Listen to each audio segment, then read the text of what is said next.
नमस्कार बच्चों, मैं doctor Jitendra Kumar Marothia, associate professor इतिहास विभाग, सम्राट पृथ्वीराज चौहान राजकीय महाविद्यालय अजमेर।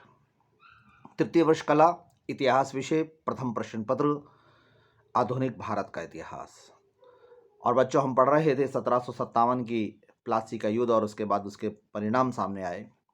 मीर जाफर नवाब बना।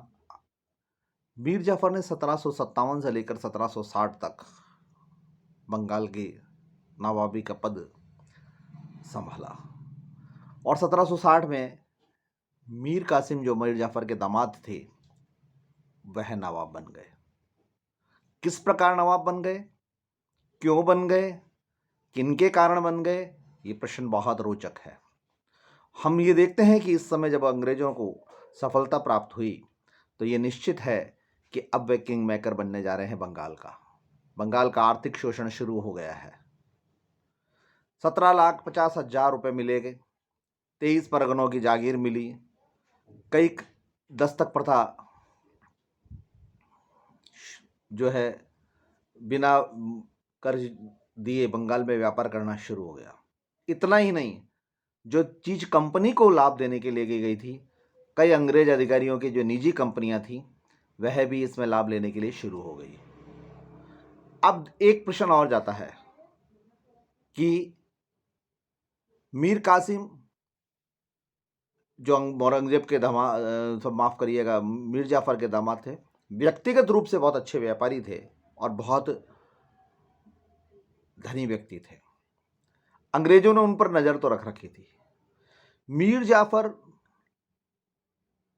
को धीरे धीरे आभास होने लगा कि बंगाल आर्थिक गिरद में जा रहा है और इसका कारण उन्होंने ये माना कि ऐसा तो नहीं है कि मैंने जो दस्तक प्रथा कंपनी को लाभ देने के लिए की गई है, कंपनी के कर्मचारियों जिनकी भी छोटी छोटी शेयर होल्डर्स हैं वह भी दस्तक प्रथा का लाभ उठा रहे हैं।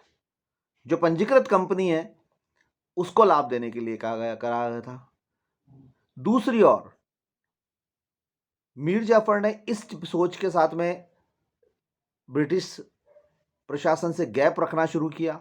जब ब्रिटिश प्रशासन से गैप रखना शुरू किया तो ये निश्चित सामने आया कि कहीं मीर जाफर खुद निजी लाभ तो नहीं कमा रहा है।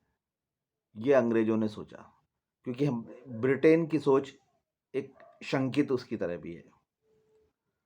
दोनों के बीच में संदेह का एक वातावरण तैयार हुआ और धीरे धीरे वो वटवृक्ष में तैयार हो गया। सितंबर 1760 को मीर जाफर को पद से हटा दिया गया और एक नया व्यक्ति की तलाश की गई जो उसी का दामाद था।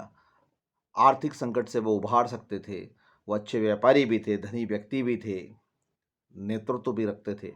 मीर कासिम को इसी सोच के साथ अंग्रेजों ने बंगाल का नवाब बना दिया और मीर कासिम के साथ में एक संधि की गई सितंबर 1760 में।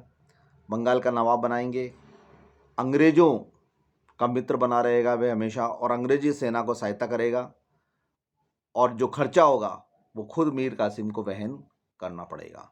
मीर कासिम अंग्रेजों को बर्दवान, मिदनापुर, मिडगांव के प्रदेश देगा। दक्षिण में जो अंग्रेज युद्ध लड़ रहे हैं इस समय 1760 के आसपास में, कंपनी को 5 लाख रुपए देना उस युद्ध में रसद सामग्री या सामग्री तय किया गया। मीर कासिम ने कंपनी के उच्च पदाधिकारियों को 25 लाख रुपए देना भी स्वीकार किया। देखिए, एक तरफ मीर जाफर आर्थिक के कारण दूर भाग रहा है और अंग्रेजों ने मीर कासिम को पकड़ लिया। मीर जाफर को 15,000 रुपये पेंशन दी गई और 30 अक्टूबर 1760 को मीर कासिम को, ये सब सितंबर में संधि हुई, अक्टूबर में नवाब बना दिया गया। और सीधा सीधा इससे बात करूं, अब दूसरी कठपुतली अंग्रेजों के पास आ गई है।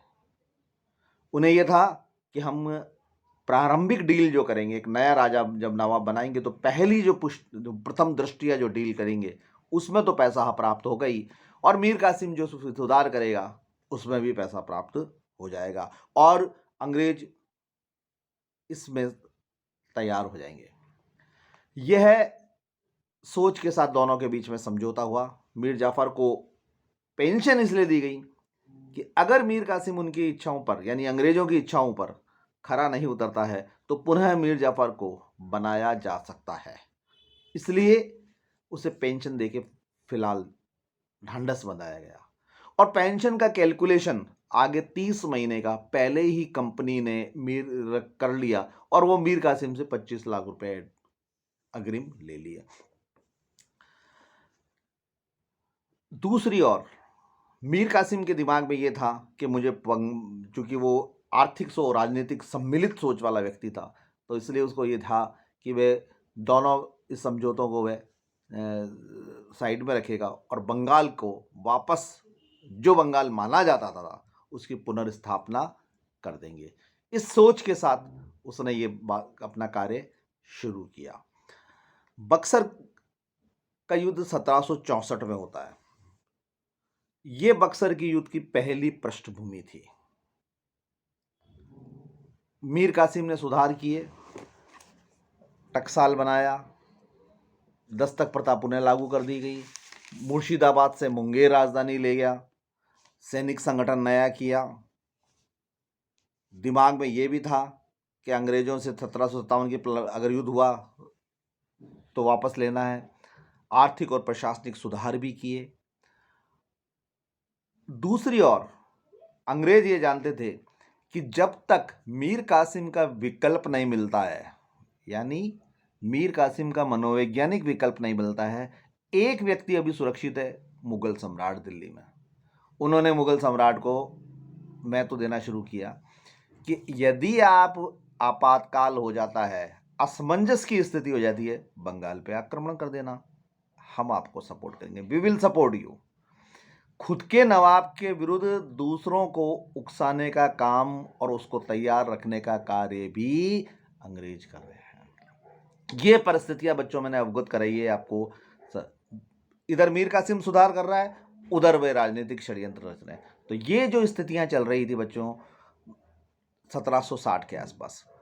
1764 में बक्सर का युद्ध लड़ा जाता है। 1757 में प्लासी का युद्ध लड़ा था। बक्सर के युद्ध ने प्लासी के अधूरे कार्य को पूरा कर दिया।